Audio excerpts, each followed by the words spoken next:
नमस्कार, मी भूषण करंदीकर. या विशेष मुलाखतीमध्ये मी आपल्या सगळ्यांचं स्वागत करतो. राज्याच्या सामाजिक न्याय आणि विशेष सहाय्य विभागामार्फत समाजातल्या प्रत्येक घटकाला समान न्याय मिळावा यासाठी विशेष प्रयत्न केले जातात. यासाठी काही उपक्रम, योजना राबवल्या जातात आणि या योजना नेमक्या काय आहेत, भविष्यामध्ये या विभागाकडनं समाजातल्या तळागाळातल्या घटकांपर्यंत पोहोचण्यासाठी त्यांना एक आदर्श जीवनशैली मिळावी यासाठी नेमके काय प्रयत्न केले जाणार आहेत, हे सगळं आज आपण जाणून घेणार आहोत. आणि या सगळ्याविषयी सांगण्याकरता एक अतिशय ऊर्जावान असं नेतृत्व आज आपल्यामध्ये उपस्थित आहे. आपण त्यांचं स्वागत करूयात. नामदार संजयजी शिरसाट साहेब, सर आपलं स्वागत. नमस्कार. सर, खरं तर तुम्ही जेव्हापासून या विभागाचा कार्यभार हाती घेतला आहे तेव्हापासून फाईलवर सही करण्यापेक्षा प्रत्यक्ष फील्डवर उतरून काम करताना तुम्ही आम्हाला दिसताय. तर जेव्हा तुम्हाला हा पदभार मिळाला तर नेमका तुमचा संकल्प काय होता आणि त्याकरता तुम्ही काय ठोस पावलं उचलली आहेत याविषयी आम्हाला सुरुवातीला जाणून घ्यायचं आहे. म्हणून मी हा पदभार स्वीकारताना पहिलं डोक्यात एकच ठेवलं की आपल्याला जे काही काम करायचं ते थोडं का असाना परंतु तातडीने करणं नसता. एखादं काम हाताशी घेतलं की त्याला वर्षानुगिनती त्याला जो काही जे प्रोसेसचा जो भाग असतो ना आपल्याकडे, फाईल साईन करणे, मंजुरी आणणे, हे करणे ते करणे, तर त्याच्यात जो काही कालावधी जातो तो गेला नाही पाहिजे. मंत्री झाल्याबरोबर एका हॉस्टेलला व्हिजिट केली. जे खातं विद्यार्थ्यासाठी सर्वात जास्त काम करतं त्या खात्यामध्ये त्या हॉस्टेलची काय अवस्था आहे हे पाहण्याचा मी एक प्रयत्न केला. बरोबर. परंतु दुर्दैवाने मला सांगावंसं वाटतं की त्या तिथं राहणं एक दिवससुद्धा माझ्यासारख्याला तर शक्य नाही. तर ते विद्यार्थी वर्षानुवर्ष तिथं कसे राहत असतील, कारण की एखादा विद्यार्थी तिथं आला तर 2-3 वर्ष त्या हॉस्टेलमध्ये असं असतो. बरोबर. आणि मग एक दिवस जर माझ्यासारखा माणूस राहू शकत नाही, मी काय एकदम काही उच्च श्रेणीतला नाही किंवा एकदम हायफाय नाही आहे, परंतु तिथं झोपायला सुद्धा निश्चित जागा नाही, बाथरूम नाही, पाण्याची व्यवस्था नाही. मग आपण हे करोडो रुपये जे खर्च करतो या सामाजिक न्याय विभागाकडून तर ते जातात कुठं? परंतु माझी तळमळ हीच असते की आपला पैसा, शासनाचा पैसा, हा खरं तर जनतेचा पैसा आहे, परंतु तो योग्य मार्गी लागला पाहिजे. म्हणून पहिला प्रश्न मी तो उचलला की नाही, माझ्या या खात्यातर्फे एक चांगले हॉस्टेल झाले पाहिजे. बरोबर. चांगले हॉस्टेल झाले पाहिजे. मग काय करायला पाहिजे? त्याला तरतूद करावी लागते. जवळपास मी 1500 कोटी रुपयाची आसपास तरतूद अर्थसंकल्पामध्ये करून घेतली. पहिल्यांदाच पहिल्या वर्षी. आणि 120 हॉस्टेल म्हणजे तुम्ही एक अंदाज लावा की एक हॉस्टेलची किंमत 10 कोटीच्या आसपास असली पाहिजे. बरोबर. आणि म्हणून मी जेव्हा बोलतो ना की मी आता 3 स्टार पद्धतीचं हॉस्टेल उभारणार आहे, 3 स्टार म्हणजे सगळ्या सोयीसुविधा युक्त असलं. अहो, ग्रामीण भागातून आलेला जो काही विद्यार्थी असतो तो कसा तिथे राहत होता, तर एका झोपडीत आपलं शिक्षण घेत होता, एका गावखेड्यामध्ये होता, शहरी भागामध्ये येतो, तो एक स्वप्न घेऊन येतो, मला मोठं व्हायचं आहे, माझ्या घराचं नाव करायचं आहे, माझ्या आईवडिलांचं नाव मोठं करायचं आहे, मला अधिकारी बनायचं आहे. आणि इथं आल्यानंतर जेव्हा तो इतर संकटाला समोर जातो त्या टायमाला तो डिस्टर्ब होतो. म्हणून त्याला सर्व सुविधा त्या ठिकाणी भेटल्या पाहिजेत आणि एक चांगला विद्यार्थी त्यातून घडला पाहिजे. त्याला वाटलं पाहिजे की आणि भविष्यामध्ये त्यांनी नावही घेतलं पाहिजे, अरे मी जे काही शिकलो, मोठा झालो, अधिकारी झालो, तर त्याचं फक्त क्रेडिट गोज टू समाज कल्याण खातं. आणि म्हणून त्याच्यासाठी ते निधी केला, उपलब्ध केला. सगळे आता टेंडर झालेले आहेत आणि सर्व कामाला सुरुवात झालेली. नागपूरला एका ठिकाणी गेलो, चांगली डिजिटल रूम आहे, विद्यार्थी 50-60 बसतात. पण पाहिलं तर जर डिजिटल रूममध्ये एका स्क्रीन समोर जेव्हा बसतो एखादा विद्यार्थी 4-4, 5-5 तास आणि त्या हॉलमध्ये 2-3 पंखे फिरतात गरगर गरगर. बोल काय त्रास काय तुम्हाला? डिजिटल स्कूल आहे ना, लावा तिथे AC लावा.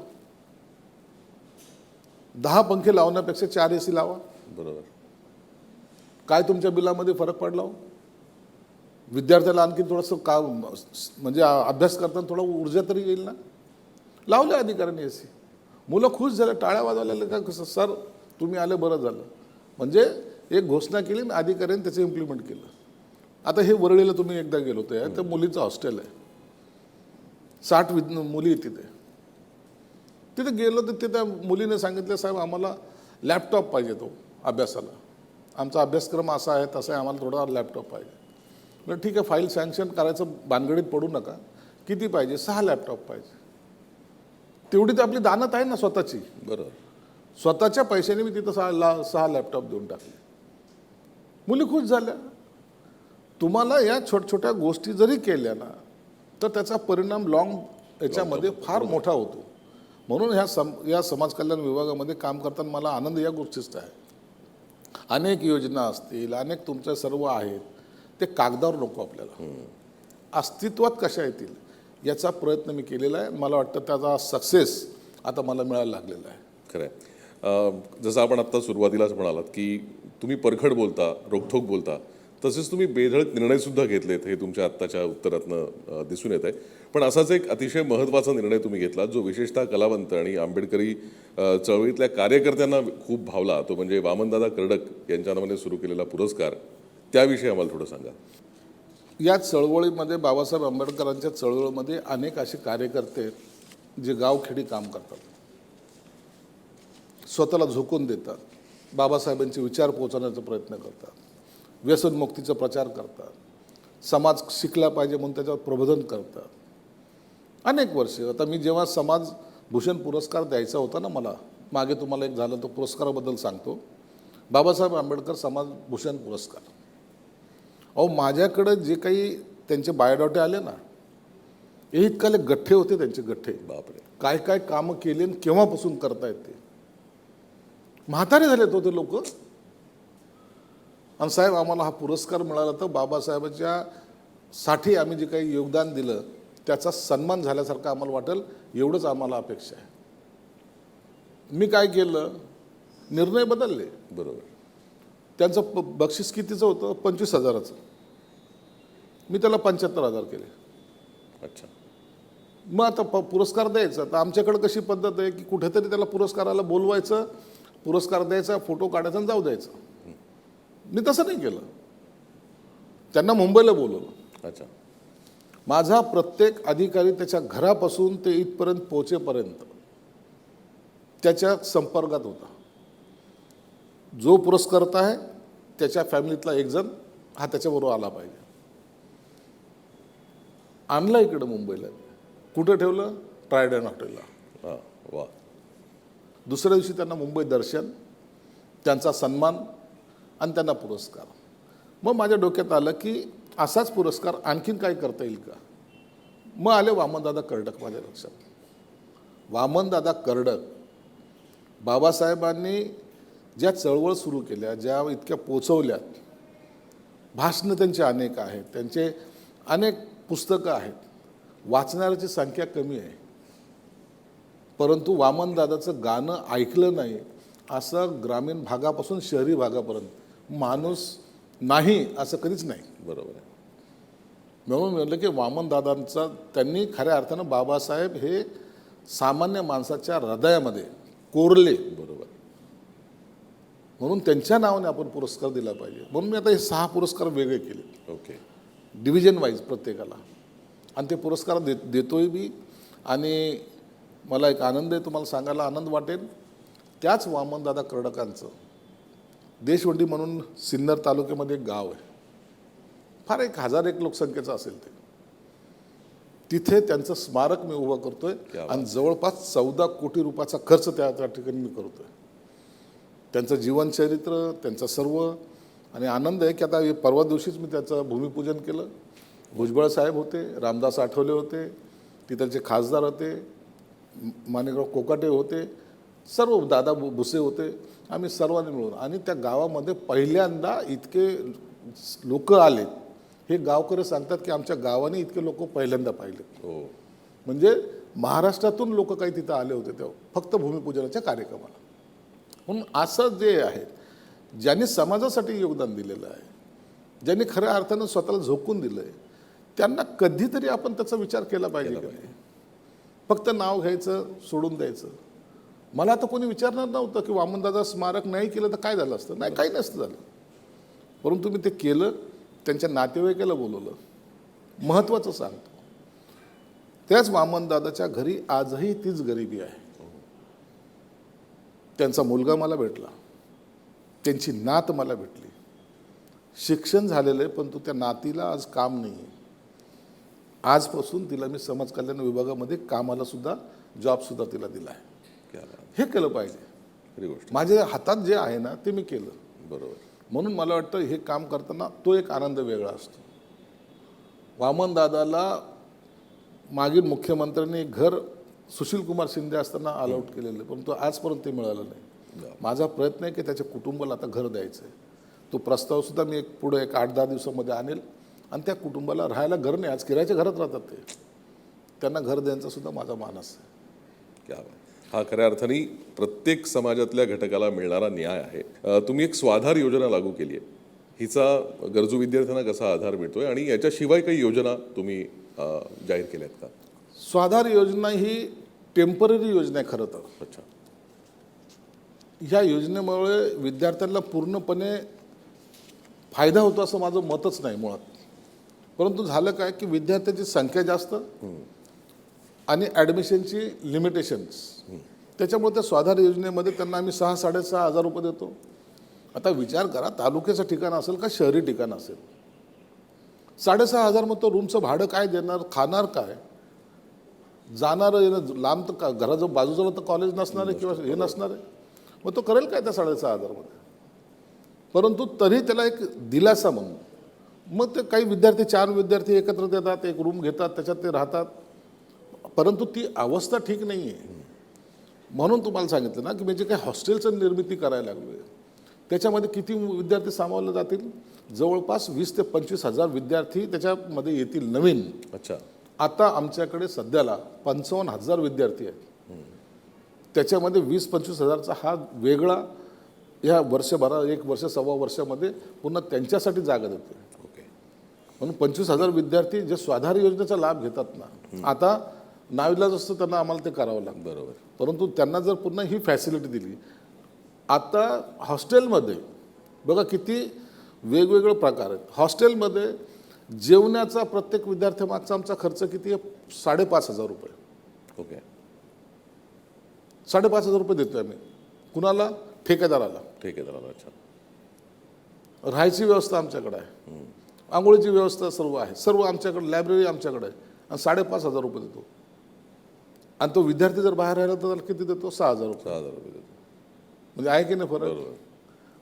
तरी ते विद्यार्थी शिकण्यासाठी जे धडपड करतात ते थोडंसं आता कष्टाचं आहे जीवन त्यांचं, ते करतात, पण भविष्यामध्ये ते कष्ट त्यांना पडू नये ही त्याच्या मागची माझी भावना पण आहे. खरं आहे. साहेब, पहिल्यापासून म्हणजे जसं आपण हॉस्टेलला व्हिजिट केलं तेव्हापासूनच खरं तर तुमच्या 3 स्टार हॉस्टेलची चर्चा सुरू आहे. तर नेमकं हे 3 स्टार हॉस्टेल असणार कसं आहे हे आम्हाला थोडक्यात सांगा. 3 स्टार हॉस्टेल जे आहे ना, तुम्हाला आजच्या कोणत्याही हॉस्टेलला जर गेलं, कदाचित काही ठिकाणी लाकडी पलंग असतील, कदाचित नसतात, तेच लोखंडी पलंग, तीच गादी, मळकट गादी, त्याच्यात असलेली ढेकणं, त्याच्यावर असलेली ती बेडशीट, बाजूला लोखंडी कपाट, बाथरूमच्या बाजूला एक बादली. हे जे चित्र नाही हे बदलायचं आहे मला. आम्ही हॉस्टेल नाही तर हॉटेलमध्ये जाताना 3 स्टार कसं असतं, त्या धर्तीचं असलं पाहिजे ना. बरोबर आहे. त्याला व्यवस्थित कबड असली पाहिजे, व्यवस्थित विद्यार्थ्याला राहता आलं पाहिजे. म्हणून ती जी राहण्याची पद्धत आहे ती सर्व बदलतोय आपण. ओके. त्यांना तिथं त्या सगळ्या सवलती त्या रूममध्ये आम्ही त्यांना देणार आहे. म्हणून ते कदाचित भविष्यामध्ये माझा हाही विचार आहे की ते सर्वच हॉस्टेल हे ACचे असले पाहिजे, AC असले पाहिजे. विद्यार्थ्यांना आपण ज्या ठिकाणी शिकतोय ते घरापेक्षाही सुंदर आहे आणि मला इथून आता चांगलंच बनून जायचं आहे ही भावना त्याच्यामध्ये तिथं रुजली गेली पाहिजे. म्हणून सगळ्या सुविधायुक्त त्याच्यामध्ये हे तर रूमचं झालं. मी खाली लायब्ररी काढतोय, पूर्ण पुस्तकाचा संच ज्याला म्हणतो ना, तुम्हाला काहीही कुठून आणायचं गरज नाही. बरोबर. तुम्हाला त्या लायब्ररीमध्ये सर्व मिळेल, सर्व तुम्हाला डिजिटलमध्ये मिळेल. तुम्हाला कोणतंही जगातला कोणत्याही विषयाचा जरी अभ्यास करायचा असेल तर त्या लायब्ररीमध्ये तुम्हाला अवेलेबल आहे. दुसरी गोष्ट, त्यांना ते केल्यानंतर जेवणाची जी सिस्टीम आहे, आता तुम्ही अनेक ठिकाणी पाहता स्टूलवर बसलेले आहेत, समोर बाकडे लावलेले आहेत, असं नाही. एक किचन हे स्टँडर्ड किचन असलं पाहिजे. त्या किचनमध्ये जेवायला ज्या ठिकाणी जाणार तुम्ही तर त्या ठिकाणी बसताना सुद्धा आनंद वाटला पाहिजे. ह्या सगळ्या सुविधा ज्या ठिकाणी असेल त्याला 3 स्टार म्हणतात आणि ते माझं स्वप्न आहे. आता तुम्ही बघाल, आता हे काम टेंडर सर्व झालेले आहेत. आता हे कामाला सुरुवात होते. मी आता या अधिवेशनानंतर सगळीकडे भूमिपूजनाला जाणार आहे आणि वर्ष सव्वा वर्षामध्ये हे सर्व अस्तित्वात येणार आहे. क्या बात आहे. म्हणजे जेव्हा विद्यार्थी हॉस्टेलमध्ये येईल, शिक्षण तर होईलच, पण त्याच्याबरोबर एक समाजभान येईल. समाजात वावरताना काय आपण केलं पाहिजे, काय नाही केलं पाहिजे, याची सगळी कल्पना त्या 3 स्टार हॉस्टेलपासूनच त्यांना यायला लागेल. इतकी सुंदर संकल्पना साहेब आपण मांडली आहेत. अनेक पालकांना आपलं पाल्य परदेशी विद्यापीठांमध्ये शिकावं असं वाटत असतं. ते सगळ्यांनाच शक्य होतं असं नाही, पण तरीही आपला विभाग त्यासाठी प्रयत्न करतोय. तर नेमके कशा प्रकारे यासाठी प्रयत्न केले जात आहेत? या परदेशी पाठवणाऱ्या विद्यार्थ्यांची संख्या कधी काळी फिक्स झालेली, अच्छा, ती आहे 75. ओके. लोकसंख्या किती वाढू दे, आमची संख्या वाढत नव्हती. अरे विद्यार्थी आता जग त्याला जर जवळ वाटायला लागले, तो जायची इच्छा आहे त्याची, त्याला तुम्ही वाव देणार आहात का नाही देणार आहात? का आपलं 75वरच अडकून बसायचं? हा काय तुम्हाला काय नियम आहे का? हा नियम आपल्याला तोडता येत नाही का? आपण करू शकत नाही का? हे किती फरक पडणार आहे तुमच्या याच्यामध्ये, पैशामध्ये? परंतु माझा विद्यार्थी जर परदेशात जाऊन जर शिकून आला, बाबासाहेब लंडनला गेले, त्याचे आजही आपण पोवाडे गातोय, तर त्याचे अनुयायी म्हणून जर एखादा विद्यार्थी तिथं जाऊन शिकत असेल तर आपल्या पोटात दुखण्यासारखं काय? खरं आहे. म्हणून ती संख्या वाढवायचा प्रयत्न आपण करतो. ती संख्या आता 200वर आणायची, मला वाढवून आणखी त्याच्यात वाढवेल, पण मिनिमम 200वर तरी आणायचं, हा माझा संकल्प आहे. हे एवढे विद्यार्थी दरवर्षी जेव्हा जातील आणि शिकतील, जगाच्या रेसमध्ये तुम्हाला जायचं आहे. खरी गोष्ट आहे. तुम्हाला आता तुमच्या दिसण्यावर चालणार नाही, तर तुमच्या गुणवत्तेवर आता तुम्हाला पुढं जायचं आहे. आणि ती गुणवत्ता जर तुमच्यात यायची असेल तर ते सगळं शिक्षण तुम्हाला त्या माध्यमातून घ्यावं लागेल आणि त्या स्पर्धेच्या जागामध्ये तुम्हाला टिकावं लागेल. नसता उगाच शिकलो आणि वाया गेलो, तर असं चित्र होऊ नये, म्हणून हा माझा एक प्रयत्न आहे. बरोबर. खरं तर तुमचे अनेक महत्त्वाकांक्षी निर्णय तुम्ही सांगताय. एक निर्णय जो आपण असं म्हणूया की तंत्रज्ञानाच्या दृष्टीने पण महत्त्वाचा आहे आणि आधुनिकीकरणाच्या दृष्टीने पण महत्त्वाचा आहे, तो म्हणजे man hole to machine hole. तर याबद्दलही आम्हाला थोडंसं सांगा साहेब. शहरी भागामध्ये ज्या ठिकाणी कॉर्पोरेशन आहेत, नगरपालिका आहेत, त्या ठिकाणी मॅक्झिमम मेहतर समाज आणि दलित समाजातले सुद्धा काही अनेक लोक मेन हॉलमध्ये ते काम करतात. आपण अनेक वेळेला पाहतो तिथं चोक होतात काही ठिकाणी. मग ते मेन हॉल्स उघडायचे, त्याच्यामध्ये माणूस जायचा, म्हणजे घाणीमध्ये माणसाने स्वतःला झोकून द्यायचं. तुम्ही अनेक ठिकाणी पाहिलं असेल, त्याच्यामध्ये जी गॅस निर्मिती होते ना, त्याच्यातच अनेक लोक मेलेली आहेत. खरी गोष्ट आहे. आपण त्याच्या बाजूने जरी गेलो तर तोंडाला रुमाल लावतो ना, आणि त्या माणसाने त्याच्यात उतरायचं, जाऊन ते घाण काढायचे हाताने, ते टोपलं भरायचं, ते वर काढायचं. किती क्रूरपणा आहे. आणि ते करताना अनेकाचे जीव गेलेले आहेत. मी पाहिलं, अरे तो आता पुढं चाललोय ना आपण, अरे ते घाणच काढत बसणार का हा समाज? म्हणून मी आता ती रोबोटिक मशीन घेतलेली. एक चालवणार असतो, 2 ऑपरेटर आहेत, बटन दाबलं, मेन हॉलमध्ये मशीन जाणार, तसं काढणार सर्व मटेरियल, बाहेर टाकणार, गाडीमध्ये डायरेक्ट जाणार. आज त्याच्यापासून मुक्ती द्यायचं काम करतोय. तुम्ही त्या समाजाला, मेहतर समाजाला जर पाहिलं तर तुम्ही असं हेच म्हणतात का, काय तो भंगी ना, घाण साफ करणारा ना, म्हणजे त्याला एक प्रकारे तुम्ही दरवेळेला शिवी देतात. तुम्ही त्याला त्याच्यातून बाहेर काढा ना, त्याला दुसरीकडे लावा ना. हा माझा प्रयत्न आहे. म्हणून आता मी प्रत्येक महानगरपालिका, जवळपास याला 500 कोटी रुपयाचं माझं बजेट आहे. प्रत्येक महानगरपालिका, नगरपालिकांना ह्या मशीनी मी रोबोट मशीन देतोय. आणि हे दिल्यामुळं आता तिथलची दुर्गंधी तुम्हाला तातडीने काढता पण येते आणि त्याचा त्रास लोकांना तर नाहीच, परंतु जो काढणार, ज्याला जास्त होत होता, त्याला त्याच्यापासून आता मी मुक्ती दिलेली आहे. खरं आहे.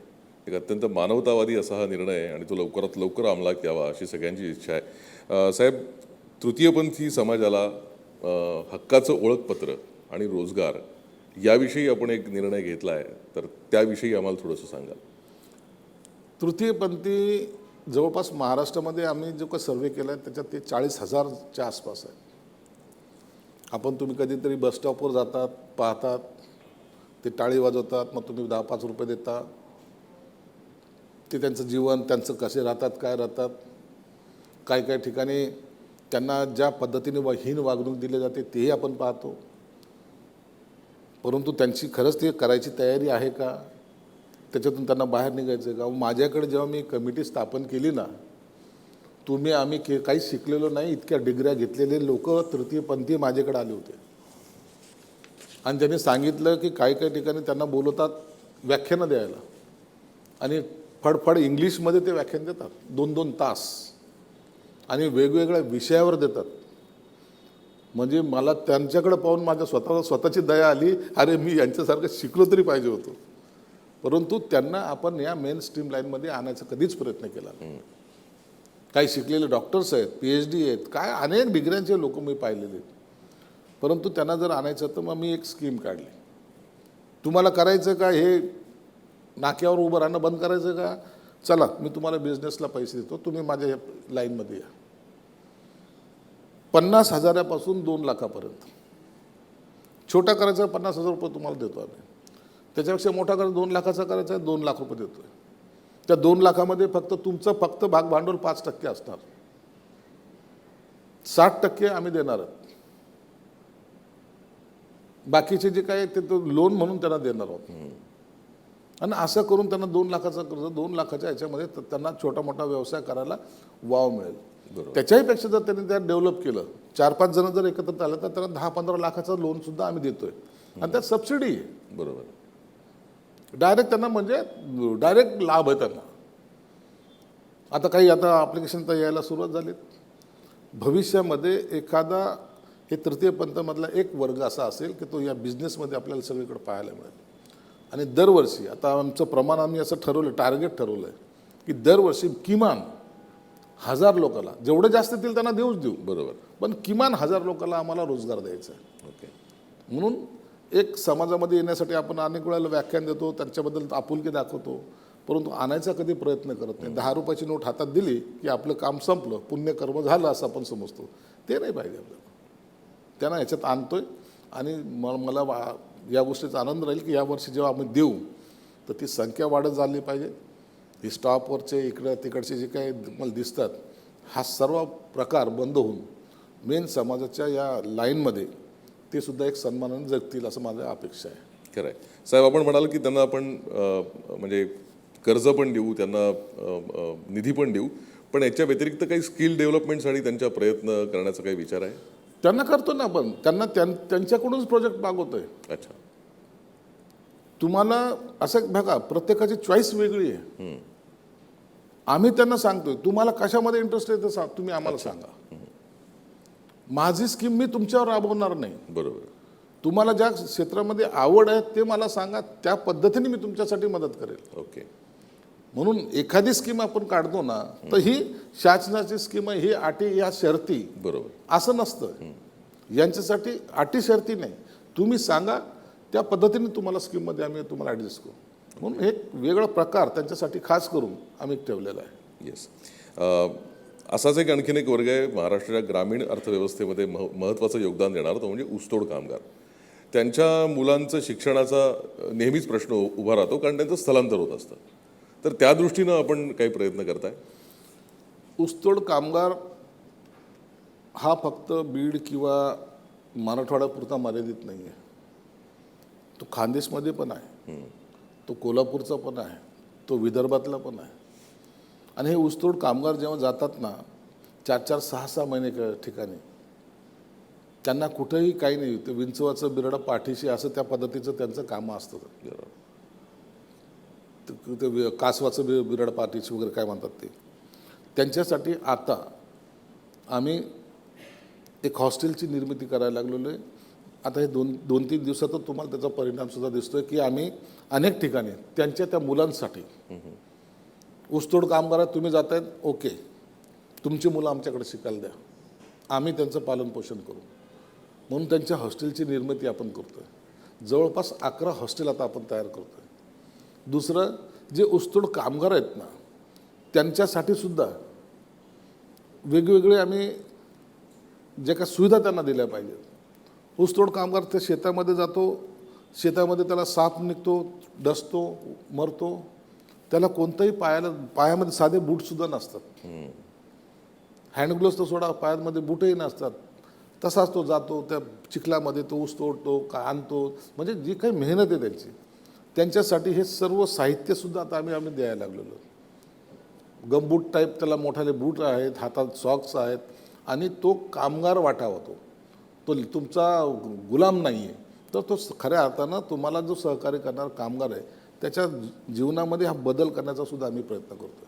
मगाशी आपण एक उल्लेख केला साहेब की आपण फक्त महापुरुषांचे विचार जपत नाही आहोत, तर त्यांची स्मारकंसुद्धा आपण निर्माण करतोय. तर या स्मारकांसाठी साधारण किती निधी आपल्या विभागाकडनं आत्तापर्यंत दिला गेला किंवा देणार आहात?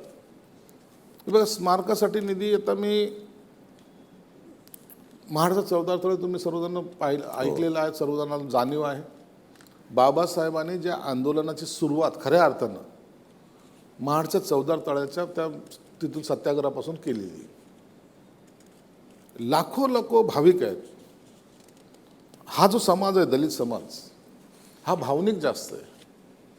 एखाद्या गोष्टीवर निष्ठा बसली की त्याला तो मागं पुढं पाहत नाही, तो त्याचं दैवत समजतो आणि तिथं तो जातो. बरोबर. मी त्या महाडच्या 14 तळ्याला गेलो होतो, तिथं पाहिलं इतकं पाणी खराब आहे, परंतु तरी मी काही लोकांना असं पाहिलं की त्यांनी त्या पाण्यामध्ये हात घालून ते पिलं. म्हणजे इतकं ग्रीन कलर त्याचा. परंतु ते नाही, बाबासाहेबांनी इथं आंदोलन केलं आणि त्या 14 तळ्याचं पाणी पिलं होतं म्हणून आम्हाला प्यायचं. बरोबर. त्यांनी हा नाही विचार केला त्याच्यात किती किडे आहेत, किती खराब आहे काय. मी तातडीने ते गेल्यानंतर पाहिलं तर मला ते राहावलं गेलं नाही. मी सांगितलं नाही, चेंज करायचं त्याला. मी 55 कोटी रुपये त्याच्यावर खर्च करतोय आता. आणि ह्या 20 मार्चला त्याचं भूमिपूजन मुख्यमंत्री, उपमुख्यमंत्री, प्रकाश आंबेडकरजी, अनेक मंत्री यांना सर्वांना घेऊन जाऊन या 20 मार्चला त्याचं भूमिपूजन करतोय. आणि येणाऱ्या जानेवारीमध्येच त्याचं पूर्ण काम करतोय. आणि येणाऱ्या 20 मार्चला पुढच्या 100 वर्ष होत आहेत त्याला. बरोबर. त्या टायमाला ते सगळे भव्यता सुवर्ण मंदिराच्या ठिकाणी जसा परिसर आहे ना तो, ओके, त्या धर्तीवरचा तो परिसर मला बनवायचा आहे. म्हणून त्याची सुरुवात आता ह्या 20 मार्चला करतोय. तो एक झाला तुमचा भाग. वामनदादाचा झाला. मी अण्णाभाऊ साठे त्यांच्या त्या माटेगावला गेलो. इतका मोठा साहित्यरत्न माणूस, ते 10 बाय 20च्या खोलीमध्ये त्यांचं सर्व आयुष्य दाखवले त्या लोकांनी. सरकारने बी त्याच्यात 4-5 म्युरल लावलेत. हे अण्णाभाऊ साठे. अरे, एवढंच तुम्हाला अण्णाभाऊ साठे कळाला का? तिथं जमीन आम्ही विकत घ्यायचा प्रयत्न केला. काही गावकऱ्यांनी आता जमीन विकत घेताय सरकार म्हणलं, त्याचे रेट वाढले. कोणी द्यायला तयार नाही. मी कलेक्टरला बोललो, बाजूला 5 एकर जमीन आहे, अत्यंत धरणाच्या बाजूला आहे, इतकी सुंदर आहे डॅमच्या बाजूला. 5 एकर जमीन विकत घेतली. काही लोक कोर्टात गेले, तिथेही आम्ही जिंकलो. त्याला मी 50 कोटी रुपये दिले. त्याचे आता टेंडर होऊन त्याचंही भूमिपूजन करतोय. त्या अण्णाभाऊ साठेला म्हणजे देशात नसेल असं मोठं स्मारक आपण तिथं करतोय. हे अशा लोकांच्या स्मारक करण्यामागचा हेतू एकच आहे की फक्त मी स्मारक करत नाही, तर त्या ठिकाणी प्रत्येकाला सांगितले, ज्या ठिकाणी असं काही मी करेल त्या ठिकाणी लायब्ररी हे असणं गरजेचं आहे. मला त्या लायब्ररीमध्ये फक्त त्यांचे बाबासाहेबांची पुस्तकच ठेवली असेल तर भाग नाही, तर मला इतर सुद्धा पुस्तकं पाहिजे. त्या लायब्ररीमध्ये विद्यार्थी बसला पाहिजे. बरोबर. MPSC असेल, UPSC असेल, याचे विद्यार्थी तिथं जाऊन बसला पाहिजे. त्याने ते शिक्षण तिथून घेतलं पाहिजे. म्हणून ते एक लायब्ररी ही वेगळ्या पद्धतीचे प्रत्येक ठिकाणी देतोय. दीक्षाभूमी आहे नागपूरची, त्याला 225 कोटी जवळपास आम्ही आता खर्च करतोय. काही प्रॉब्लेम तिथं आलेले आहेत, ते सुद्धा मिटवण्याचा प्रयत्न करतोय. 200 कोटी रुपये तिथं करतोय आम्ही.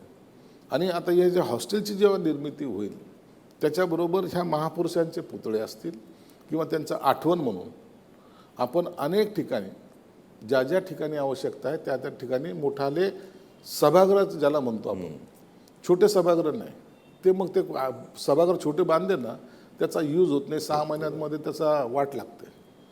तर हे सभागृह नसणार आहे, तर ते विद्यार्थ्यांसाठी, सर्वसामान्य माणसासाठी एक वेगळं आदर्श म्हणून त्याच्याकडे पाहिलं पाहिजे आणि त्याच्यातून खरा माणूस घडला पाहिजे. त्याच्या मागची संकल्पना आहे. खरं आहे. इंदू मिलचा यामध्ये समावेश असेल ना साहेब? हो आहे, इंदू मिलचा आहे ना. या डिसेंबरपर्यंत तो पुतळा इथे यावा असं माझी पूर्ण ताकद आम्ही त्याच्यात लावतोय. मी नोएडाला गेलो होतो, ज्या फॅक्टरीमध्ये तो पुतळा बनतोय तिथे गेलो होतो. तिथं काय काम चालू आहे ते पाहत होतो. माझं खातं असं आहे, मी आल्यापासून काम केल्यानंतर पैसे देऊ नाही. मी ह्या हिंदू मिलच्या पुतळ्यासाठी इन ॲडव्हान्स पैसे दिलेत ओके. आणि त्यांना सांगितलंय पैशासाठी काम थांबलं हे माझ्या कानी येता कामा नाही. पाहिजे तेवढा ॲडव्हान्स मी पहिले देतो. आणि आनंद आहे मला की मी पहिले ॲडव्हान्स दिलेत. आता त्या पुतळ्यावाल्यांकडे जो बनवतोय त्यांच्याकडे आमचे पैसे ॲडव्हान्स आहेत. म्हणून आमच्याकडून लेट होणार नाही. बरोबर. परंतु ते काम पूर्णत्वात येईल. ते तर एक ऐतिहासिक काम आहे. म्हणजे देशात नाही तर जगामध्ये ते एक वेगळा कल्पना आजही आम्ही जेव्हा पाहतो, तो जेव्हा उभा राहील ना तो पुतळा 350 फुटाचा आणि त्याचा बाजूचा परिसर, समोर समुद्र आणि ते देखणं स्वरूप जेव्हा लोकांच्या लक्षात येईल, कोणी तिथपर्यंत पोहोचू शकणार नाही.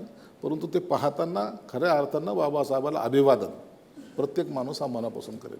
खरं आहे. दोन महत्त्वाचे निर्णय खरं तर साहेब आपल्या विभागाने घेतले, तुम्ही घेतले. ते म्हणजे जेव्हा केव्हा सरकारी योजनांमध्ये सहसा रोख रक्कम दिली जाते, आपण तो निर्णय बदललात आणि त्यासाठी व्यवसायाला लागणारं साहित्य आपण द्यायला सुरुवात केली. हा एक निर्णय. आणि उद्योजक घडवण्यासाठी आपण काही विशेष उपाययोजना करताय का? मग काही ज्या योजना आहेत ना, त्या योजनेमध्ये लोक पैसे मिळतात म्हणून योजनेचा लाभ घेतात. 1 लाख रुपयाचं कर्ज, 2 लाख रुपयाचं कर्ज कशासाठी घेत आहेत? किंवा ठीक आहे, काय द्यायचं, कागदपत्र द्यायचं, आधार कार्ड द्यायचं, TC द्यायची, योजनेचं एक कुणाकडून तरी डॉक्युमेंट्स लावायचे, बनवायचे आणि द्यायचे, सबमिट करायचे, 2 लाख रुपये भेटले, संपला विषय. मग ती मोटरसायकल घ्यायची, हातात अंगठी घालायची, 2 लाख रुपये संपले. मी आता तसं नाही. कोणता धंदा बिझनेस करायचा आहे, चल ये माझ्याकडं. स्टॉल टाकायचा आहे, स्टॉल माझ्याकडून घे. बरोबर. त्याच्यावर समाज कल्याणचं नाव राहील, त्याच्यात त्या जी काही संस्था असेल त्याचं नाव राहील आणि त्याला फिरता स्टॉल देतोय मी. म्हणजे त्याला तो बाकी काही इलाज नाही ना. बरोबर. तो काम करेल बरोबर. जेव्हा तो एखादा स्टॉल उघडेल तर त्या टायमाला एकटा नाही तर त्याच्याबरोबर हाताखाली 4 लोक जर असले तर मी एकाला रोजगार देत नाही आहे, तर 5 लोकांना रोजगार देतोय. आणि असं जर केलं ना तर खऱ्या अर्थानं त्याच्या काम करण्याची सवय सुद्धा लागेल. बरोबर. काही लोकांना असं वाटतं की बा लोन म्हणजे काय, सरकारचं लोन आहे ना ते बुडवण्यासाठीच असतं. अरे पण त्याच्यामुळं तुम्ही तरी सुधारा ना. खरी गोष्ट. आणि एकदा समजा मी 2 लाख रुपये दिले, तुम्ही रिफंड केले तर त्याची रक्कम वाढते आमच्याकडं. आम्ही तुम्हाला 5 लाख देऊ. 5 लाख रुपये दिले, रिफंड केले, आम्ही तुम्हाला 15 लाख रुपये देऊ. अच्छा. ही रक्कम वाढत जाणार आहे. बरोबर. तुमच्या क्रेडिटवर ते डिपेंड आहे. तुम्हाला 2 लाखमध्ये तुमचं समाधान झालं, ठीक आहे, काय हरकत नाही. तुम्हाला आणखीन जम्पिंग करायचे असेल तर तुम्हाला ते लोनचं रेशो तेवढाच वाढत जाणार आहे. बरोबर. कुठलंही सरकारी काम म्हटलं की आपल्याला एक म्हण डोळ्यासमोर येते, सरकारी काम आणि 6 महिने थांब. पण आपल्या विभागाने ही संकल्पना पुसून ई-गव्हर्नन्सवरती भर दिला आहे. कशा प्रकारे आपला विभाग ई-गव्हर्नन्ससाठी काम करतोय? हे बघा, एक तर मी कोणतंही काम कोणाचा जरी प्रस्ताव जर आला ना, अधिकाऱ्याला स्पष्ट सूचना देतो. हे होतंय का, बसतंय का, हो म्हण, नसतं त्याला रिजेक्ट करून सोडून दे. वारंवार चक्रा मारायला लावू नकोस. बरोबर. तू खुर्चीवर बसलेला आहे, तुला काय वाटणार नाही त्याचं. परंतु जो आलेला माणूस आहे ना, कुठून तरी तो येतो, त्याला 2 पैसे खर्च करतो, त्याला कसे धावपळ करत तुझ्यापर्यंत पोहोचतो आणि तू त्याला म्हणतो ठीक आहे पुढच्या आठवड्यात सांगतो तुम्हाला. तो पुढच्या आठवड्यात येतो. पुन्हा त्याला आपण सांगतो पुढच्या आठवड्यात ये, पुन्हा पुढच्या आठवड्यात येतो. म्हणजे त्याच्या चक्रा मारणं आणि एक अपेक्षा धरणं.